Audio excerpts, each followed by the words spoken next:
here. So inputs 1 through 12, and those are all coming in from the Marshall suite. We've got 48 inputs in all that we can use. Now the stage box, this whole purpose is not usually set up right beside the mixer, just like it is right here. Usually this mixer is going to be at the back of the concert, right at the very back. And this, or midpoint, depending if it's a stadium or what we're looking at, yeah? And then this is going to be up on stage.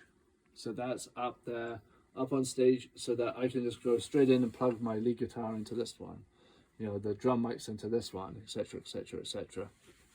And I don't have to, you know, try and run it all the way back individually to here.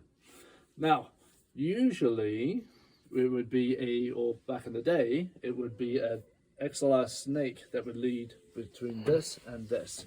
So a snake is basically what we've got going on here is this multiple, you know, cables just in a big run that be ran all the way out, and it's like huge and long and so on. Now we're using an Ethernet cable, so it's literally connected between this and this by the Ethernet cable. So it's super awesome, super cool, and just one cable is going to link those up. So very, very handy. And it is a Dante, it's called Dante, and that's a protocol to get our audio I/O back and forth between this through the Ethernet protocols. So that's going on here. So if we're tracing signal flow, it's coming from the Marshall suite, coming up into here, channel 1. Then from channel 1 here, it's going through the Ethernet to our board. And then carrying on with signal flow at this point, we're going from our board back through the same cable to here again. And then outputs from there to our I/O box. And from the I/O box into our computer. So without further ado, let's get this all set up. So, so we'll go here. So I'm going to go to multi-track, and usually we're going to be saving this to to Earth or to our shared storage here. I'm just going to put it on the desktop just for right now, But usually, or your external hard drive, you don't want to be putting it on your desktop, so you're going to lose everything, and we'll fill this all up as well. I'm just going to go. Let's go test. September 15th to right there. Okay, so I'm going to hit OK. And I'm going to hit record. And right away as I hit record, we can see that we got audio coming in. So that's awesome. And the next thing I'm going to do is hit this. And we'll see if we can hear anything coming through, which we can't. Okay, so why can't we hear anything? So let's go over here. We go down to audio hardware. And you can see that we've actually got inputs are built in at this point. So even though we got audio coming in, it's actually being recorded right here. So we need to come over to this and go to Studio 68C and hit yes. Yay! And Studio 68C. Just making sure it's going where it needs to be done. So what was happening there, if we don't have the inputs and outputs selected correctly, it's not going to flow through correctly. So what we were hearing was the audio coming back through the speakers of this, and beforehand we were just seeing my voice being picked up over there. So it's that classic of like not being able to see or thinking it was good, but it actually wasn't. So that's perfect. So now what we're going to do is we're going to hit OK. So now we've got audio flowing through correctly. Before we move on, let's just talk about this for a second. We've got audio coming in from our output from our stage box into left and right here. For the most part, we should never really have to adjust our left and right channels on here. If for some reason you come in and someone has, and it's all over, then you're going to have to just come in and just get that back so that they're exactly the same. You don't want to have those all over the place, left and right, because you're doing that mix here. This is literally just the recording out of this, and it's not anything else. So I should go back and say that what this board is emulating for us is a live music mix. So as if we're in front of the house and we're doing the mix, and what we're recording is literally the mix out of here. So we're not going to be able to go back in and remix it, because everything's going to be mixed down to our left and right channels from this board. That being said, I can run Dante virtual sound card and all these different things to be able to record stems out of here too. So we can record 48 unique stems if we wanted to, and again into Audition accordingly. So we can do that, but for the most part, what we're going to be using it for in this class is this, and then those that are going on to audio production, the elective, we'll be getting in there and doing a little bit more on that front. So that's all set up right. We're relaying this and all that kind of stuff, but we're just going to jump into over here for right now. So the main thing to remember is that this is going to hold all of the memory and all of the things that was done to it before. So you've powered down and all that, but it's still holding all those, the last things that we did. So what we have to do is, first and foremost, every time is reset this board so that you can start off from a starting point that's 0. So we're going to go to Scenes. We're going to go to Initial Start, right there. We're going to hit Go, and we're going to hit Yes. So what that just did was zeroed the board to a certain degree. It's not completely zero, as you see, we've got audio flowing through, but it's at a point now, an initial start for us. So initial start for us is we're going to have at least one source, and it's routed so that it's all moving through. If we go full reset, then it won't have the route and all that sort of thing the way that we want to. So right now it's set up and ready to go for us to build a mix in here, which is awesome. It saves us doing a whole bunch of work, which is kind of cool. So this is the board, and it's basically, as you can see, it is touchscreen. As you can see me kind of doing stuff in there. Oh, there we go, getting in there and seeing some different stuff. So it is touchscreen, but there are control knobs and faders and so on. So it's a little bit of, the best of both worlds. This is the main menus on this. These are set up so that we've got inputs and output buses. So inputs and outputs, so it's kind of looking right now. This is a channel strip right there. And the first part of the channel strip is all to do with processing, which we can access by just clicking on or by going to processing. And we'll look at that in a second. Coming down, we've got all of our first 12 inputs. We can see the naming in here, we can see the level coming through, and if we click on or touch the green box, now that's selected. So now that it's all green, that channel is now selected. Underneath that, we've got our first control knob. It's associated with these over here. So right now it's in gain. You can have it pan and so on, but in gain right now, I can adjust my input level right there. So each one of these, because it's a digital board, can have different functions because all we have to do is assign knobs to it and how we want to assign functionality to those. Underneath that, we've got mute. So we can mute that channel just super quick. Mix is how we're going to start using that or assigning it to some different areas, and I'll look at that in a second. We got PAFL, which is pre or after fade listen, and that's how we're going to be able to preview our audio. So here's our headphone jacks underneath there. We've got 1/4 inch and we got the mini headphone jack, and here's our headphone volume right over here. So if I'm happy, I've got source, I can say, okay, that's good. And then I can turn that off and turn up the mic and it goes, which is awesome. So lots and lots of stuff is going to be coming at you, but don't worry, we're going to have multiple orientations. So you'll be able to get your hands on and kind of do this as well. And anytime I do an orientation, you're now free to come in here and play to your heart's content as well. So there's no problems there. So, like I said, the first thing up, the bank, is the home screen. Underneath that now is processing. Again, I can go to any one of these just by clicking on it, or I hit processing. Whoops, make sure it's selected, and now I can hit processing, and I'm in. Yeah. So what it just said there was it just wasn't selected, so I had to select something to say, okay, which one do you want to process?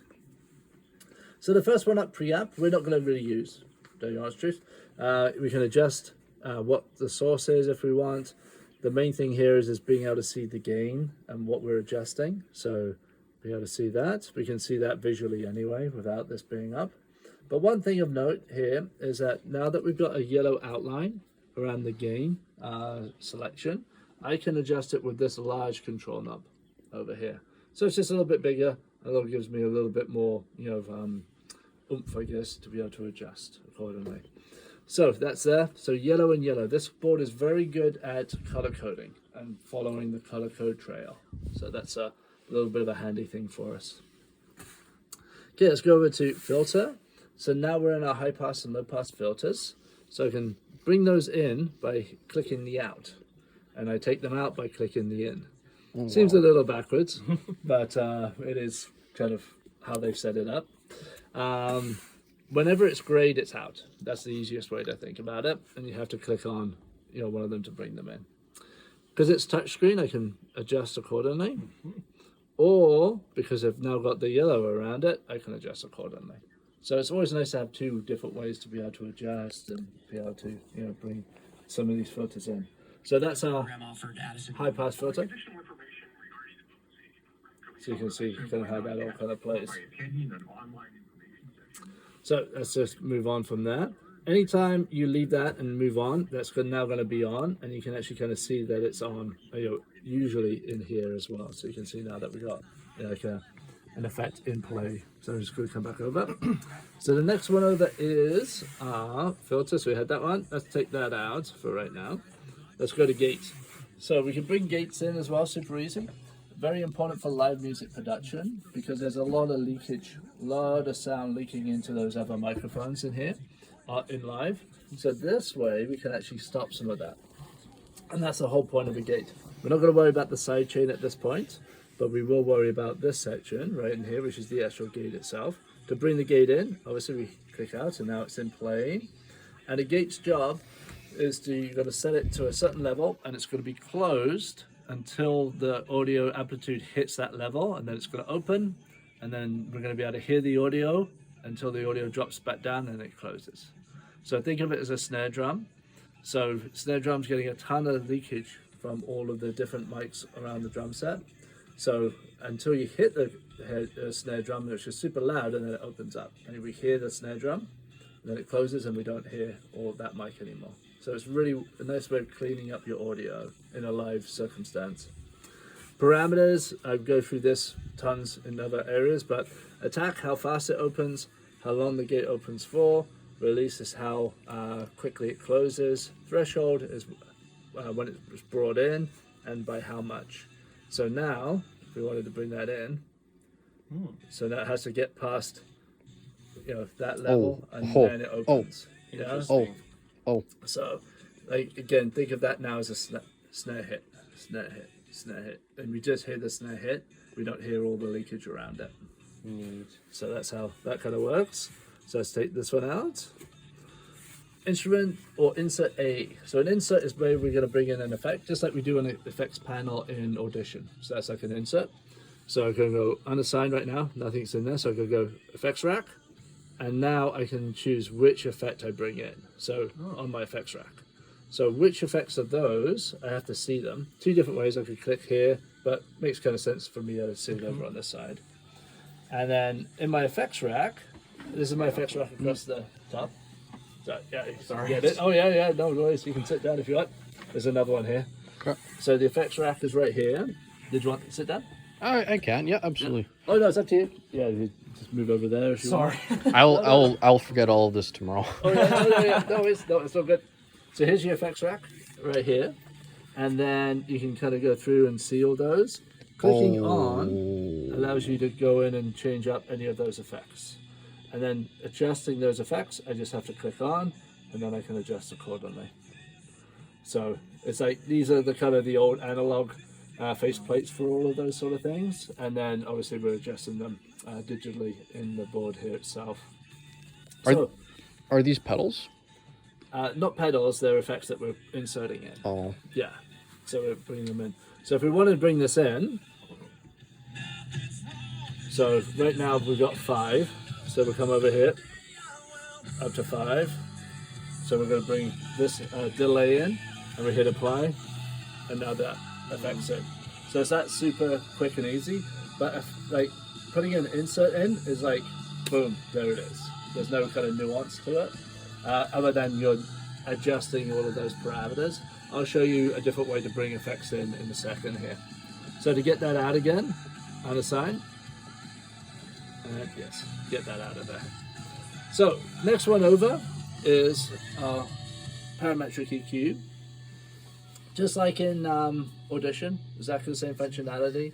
I can adjust these positions and move those around accordingly. I can also, as you can see here, I can be, depending on like touchscreen on it, but I can also come in here and I can adjust any of these parameters with my control knob as well. So I can really shape the the EQ accordingly. Nice thing on this front is if you do have a bad frequency, you can come in here and this is how you sweep those frequencies. So if you got a frequency, maybe it's even like feedback. And you're thinking, what's feeding back? So you can come in and find that frequency that's feeding back, and then you can come in and you can get rid of it. Yeah, so you go in and that sort of way of doing it. And usually when it's like live audio, you're usually attenuating, taking away like EQ or frequencies rather than adding or boosting a whole bunch. But again, you'll be seeing all of that kind of stuff. We're talking about carving out EQs and all that sort of different things in the tutorial videos that are coming up.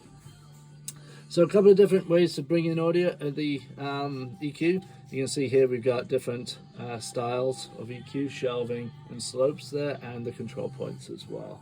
So a few different ways to be able to bring those in. Next one over, you get take that out. Next one over is compression. So here's our compressor. We've been using that all the way through. Excuse me for one quick second. Yes, No problem. So impolite to cough in rooms now with other people. That's true. So at this point, if we ever want to adjust any of these parameters, again, we bring it in. And these ones right here are defaulted to the parameters of the compressor. It's just a default, but it's nice actually, you're going to be using the compressor the whole time. So it's nice to be able to go in and make those adjustments really quick for those control points. So get in there, bring that gain back up. So again, you can kind of get in there, no messing around, super quick, and off you go. Again, we're not worried about the side chain in this position. Take that out again. Insert B. So two places that you can bring in an effect before the EQ and compressor or afterwards. Again, depending on the audio and how you want to shape it. So exactly the same functionality there. And finally, we got delay. And delay isn't an effect delay. The effect delay is over here. This one's actually delaying the sources or the channels as they're going through the speakers. Because sometimes, depending on where they're sitting, like the band or how like the speakers are actually arrayed, sometimes some of the frequencies might not be hitting the audience at the same time. So it's good, you might have to delay the bass a little bit because it's like the lower frequency speakers aren't pointed exactly in that position. So there's a couple of different things you have to do. But again, that's a little bit more advanced for what we're going to be worried about at this point. Sorry. Oh no, you're going. No, no. No worries. I had a big cough, so it was like a clearing the throat one. Okay, so there we go. So there's processing, and then underneath that is routing. So routing. What are we going to do with this? This is how we're actually going to route some of our audio or some of our channels through some of our output buses. So there's the manual way to do it, and then there's this way. This way is nice because you can actually just kind of see what's going on, but it's a little bit more fiddly. So if I wanted to bring channel 1 into this DCA, which I'll explain what all that is about later on, I have to come over here and hit that there, and it just pops in. So it's pretty quick. It's not too bad, but I'll show you a faster way to be able to do multiple of these and why we would do it in a second. But there's other things we can do here. We can bring different audio into our aux here as well, groups and all sorts of different things right here. For the most part, you're probably going to do it manually, but it's nice to be able to see it over on this side. I/O is pretty important. This is where we're actually routing the audio through. Like I said before, initial start is already set up for you. So you don't have to come in here and worry about it or any of that. If you're full at the beginning of the board, you would usually have to route all your audio through it as well. So what does this mean? Well, if the local, because it says right now, if you look on the back of this, and don't worry, you can just at your own leisure, there's a whole bunch of XLR inputs and outputs right on the very back of this. There's also the Dante card over on this side. That again is all associated in this area. We need to worry about is S-Link. So that's right there, because that's this. So S-Link is the Ethernet linking. So if we look at what we've got going on here, it looks a little bit different, but it is color coded. So right now we've got a whole bunch of blue, we got the yellow, and we got the pink. So if we just have a quick look over here, you'll see that our aux buses are color coded blue. You'll also see yellow for our main, and if we come down a little bit more, we can see that the matrix buses are on that kind of pinky puce kind of color. So what does that mean for us? Well, that means left and right, and we can see it right now, it says 1 and 2 is 1 and 2 on the outputs over here. Okay. We got 2 and 3 on 1 and 2 on the matrix here, and that's 2, 3 and 4. So we got 3 and 4, 3 and 4. And then finally, starting at 5 all the way down is going to our aux. So our aux outs are 5 all the way down. So that's how it's kind of routed out of the outputs over here. So we control what's coming out of those outputs. We can send anything we want out of them, and we control it from this position right here. Inputs right here. Let's go to the S-Link again. So again, you can see a whole bunch of routing taking place there. And this is one-to-one routing. So what does that mean? That means that we've got channel 1 going in here, or channel 1 right from there, going into here, being controlled by channel 1 on the board. So 1-to-1. As you can see, 1, 1, 2, 2, and so on and so forth. If we wanted to, there's nothing stopping us from pressing patch, and then coming over here, hitting 2, switching those up, and now it's coming up on 2. So there's nothing stopping us from doing that at all, but it'd be very confusing after a while. Unless you got it just labeled on here and all that kind of stuff, you know what I mean? Like, as soon as it's in here, then you're never really kind of worried about that. I wouldn't change that. Exactly. So without further ado, let's go back, and it's patch. Oops. And there we are, we're back in. And usually, as you can see, the 1-to-1, you just set it up, hit patch, and just go all the way down. And there's 1-to-1 for all 48 channels that are coming into this thing. So, most of all, we're not going to worry about too much else on here. You can see we got I/O ports and all that different stuff, USB, virtual sound check, all those sort of things. Virtual sound check. So yeah, virtual sound check. You'll actually see quite a bit of this, Dawson, because we'll be doing a whole ton of that in the elective. But virtual sound check is basically, you've got recorded stems from your band on your digital audio workstation, and we're feeding it back into here, and then we're mixing it as if it's live. So the nice thing about that is that one, we can practice mixing in this space, which is awesome. But two, in a professional capacity, is that we can have the band recorded from any gig, and then we can get them to a certain point with the virtual sound check at any different location. And then the next time, and then they come in, we can just fine tune it. So we just fine tune it in there. So it saves a ton of time that way. So super awesome that way. You know what a sound check is, right? I do, yeah. Okay. Yeah. I was in a band for a little bit. Oh, what'd you nice. play? I was the lead singer for a little bit. Oh. Just a high school cover band. Yeah, that's cool. But it was pretty fun. Yeah, that's good to know. Yeah. Because we're going to need some vocalists. Yeah. Recording here, so that's awesome. Cool. Okay, so underneath that we've got gaining. So what does that mean? Basically, we're just going to link faders this way. So if I want to link two faders together, I just hit that and hit apply, and anything time I move one, it's going to adjust the other. Oh. So the reason we would do that is for the most part is actually for a stereo mic. So if we have a stereo mic up there, two channels coming in, then we can link that up. But there's nothing stopping us from linking beats, link compressor, and so on and so forth. So it's just kind of handy that way. For the most part, we probably won't be worried too much about it at this point. To get that done, we just go here, hit apply, or take it off, and now they're independent again. The nice thing you'll notice about this board is that there's a ton of stuff in here. It can look intimidating, but as soon as you know where the bits are, you can get to them really quick, and you can manipulate really fast. And that's kind of the purpose of it, because you don't want to be in a live audio scenario and then have to kind of find stuff, you know, so which is kind of cool. So there we go. So we got gagging meters, super easy. We got all of the meters now in play, and we can actually see them all doing their thing, which is awesome.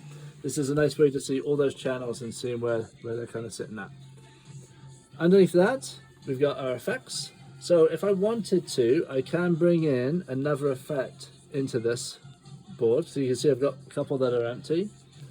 I can come in here, I can hit library, and now I can bring in, let's say if I want to bring in the flange, there it is, and bring that one in, and then hit recall, and there it is. So that's now in. So we can bring in at any point, we can bring in different effects if they're not already in our rack. But it does only have 12 in the rack there. Okay. So you have to dump one out and bring another one in. You know what I mean? Yeah. So it is kind of what it is. You don't want to add too much effects because that's. Yeah, exactly, right? Yeah. So we got the front panel, back panel, and so we can kind of adjust, as required on that front. Underneath that, we've got our scenes. We saw that already. A reminder: as soon as you first come in, first thing you need to do is initial start, go, and yes, just resets it all. Underneath that, we've got our setup. So if I'm not hitting any of these, extra menus, it's because it's not relevant to what we're doing right now. So don't worry about those ones. Setup. This is where you can probably notice that there's a whole bunch of like keys just called 1, 2, up to 22 here. So you can put different functionality into these soft keys, and that's where we would be here. We can configure the whole board and do a whole bunch of different stuff in this position. Underneath that, super important one, this board has to be shut off correctly, otherwise it gets all grumpy, and it is just like a computer. So you go to utility, hit power down, and let it go through its process, and then it will say it's safe to power off. So you have to kind of let it go through its whole kind of system shutdown before you turn it off, which is why this one's not on the same power, somewhere over there. Oh. So it's independent. Because I would be doing the same. I'll just shut it off and there's, oh man, shut off on me. So we do have this little mini menu right here as well. Let's get that out of the way. So listen, if I hold that, I can listen to any point, the audio at any point in the signal. Any point. So it's just like hold it and I can just click on and listen to what it sounds like at that point right there, which is very, very cool. And I just click it again to get out of there. So if you're ever wondering what the audio is sounding like at that position, that's the way to do it. Options isn't helpful for us at this point. Name, DB, or IO just kind of shows us a interest, like a information at the bottom here. There's help, but the other thing here is this little circle. If we just click over on it, then it gives us our main left and right outs. So we can see what we're actually doing with our left and right main out over here. So that's good to have that representation. It's usually handier over on this side where we're talking about our ins and our outs, or our outs at this point. Let's jump over here now. So really quick, we've got DCA buses. So that's the first layer on A. So what's a DCA? So a DCA is basically a way of grouping a whole bunch of faders to one fader. And it's a way of being able to manipulate that. We can't add any effects in here. So if I come over here and try to hit processing, it won't allow me to put that in. But what it will allow me to do is put some different audio or different sources in here. So we saw that kind of in play over here with the routing. Whoops. So you can see I can add it fastly. But it's not going to be that fast if I want to add a whole bunch of them into it. So the fastest way to do it is come over here, select which one it is by hitting mix, hit assign, and now I can go mix, mix, mix, mix, mix, and add a whole bunch in there. Yeah. So why would I want to do that? Well, consider this. Let's say those are the drum mics, and we want to bring down the overall level of the drums. Like if I was to do it without a DCA, I'd have to come in here, and try and do that and wreck my mix and all those sort of things. So it's a lot easier just to bring down the level of the DCA. So, and then bring it up. So that's the overall drum set now. Basically routing through that and then out to the left and right. So the DCAs are always kind of there as a layer. You just have to put as soon as you put audio into it, then that's the control, like another control point. I can still turn it down here too, but I've got the control of being able to turn down multiples over here. So in the end, you could be just mixing the whole gig over here on the DCAs, you know, because you got, you know, all the guitars are coming in here, and you know, and however you want to do it. But you know, you're probably still going to be a combination of the two. So the next one down, you got 8 of those, which is pretty awesome. Next one down is our aux. So to bring the aux in, so here's something I kind of made a bit of a mistake there. Every time that you are taking, this is where everything is going now, that I hit mix over here. So anytime I kind of like move around or do something different, if I start manipulating, it's still going to the DCA. So it's always good practice, as soon as you're finished with something, to go back to your main left and rights. Always go back to your main left and rights. So now when I go down a layer, you'll see that I'm still on my left and right. And if I want to bring in audio now to an aux, so what's an aux for? In our case, it's going to be used for our monitor mixes. So we're going to be saying, okay, just like on the L12, like each band member is going to hear things a little bit differently. So you're going to send that to them accordingly. So if they want, you know, vocal, drum, bass in that one, then you're going to set that up. So let's say aux 1 wants that. So I'm going to hit mix.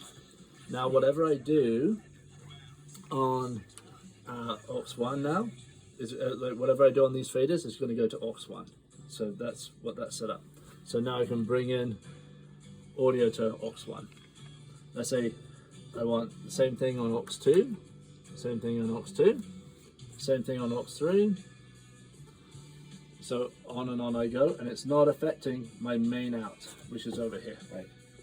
So it's like, here I am, I'm mixing my gig, and then the drummer says, I need more vocal. I'm like, okay, I'll adjust my vocal. Oh.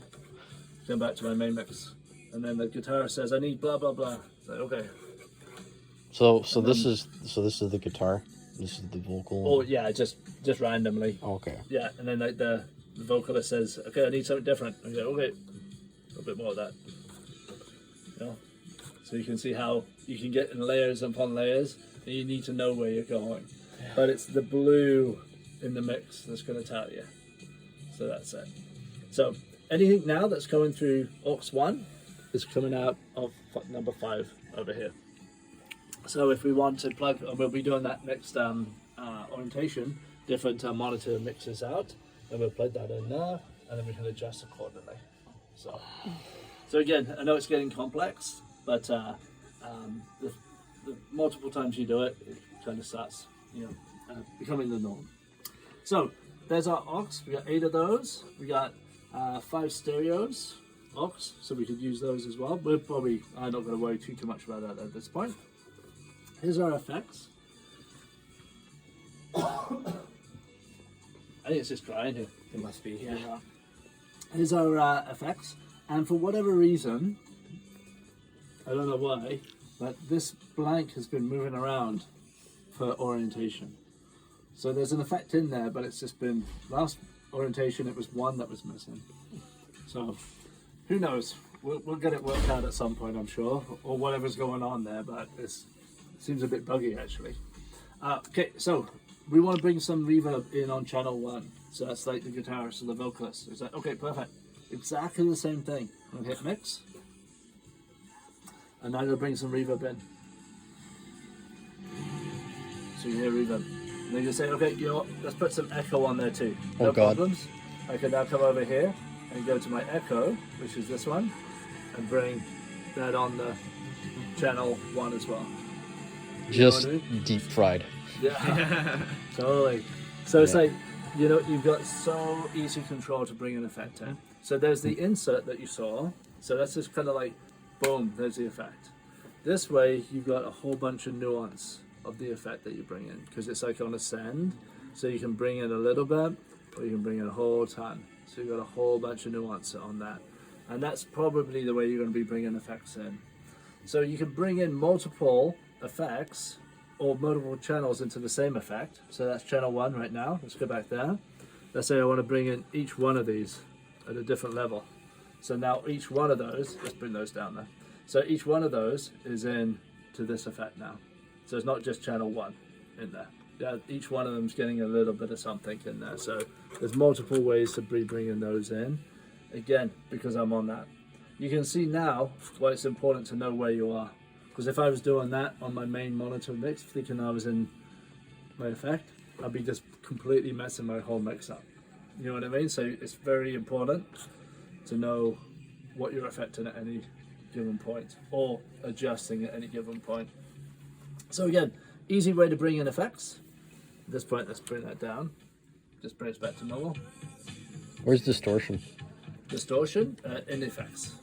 You have to go in that, and you know what? I haven't looked enough. You have to see if you can find one in that. So I'm sure there is, but you have to go in there and have a little explore. Okay, after that we've got groups and the matrix out. So again, this is just another way of adding multiple things. Again, see what I just did there? Let's go back over there. Now I can go down. You know what I mean? So I could have just got lost there because I had the effect like the wrong one chosen. One way to be able to see that is that up here, it's just an indicator to tell me where what I'm looking at or what I'm listening to.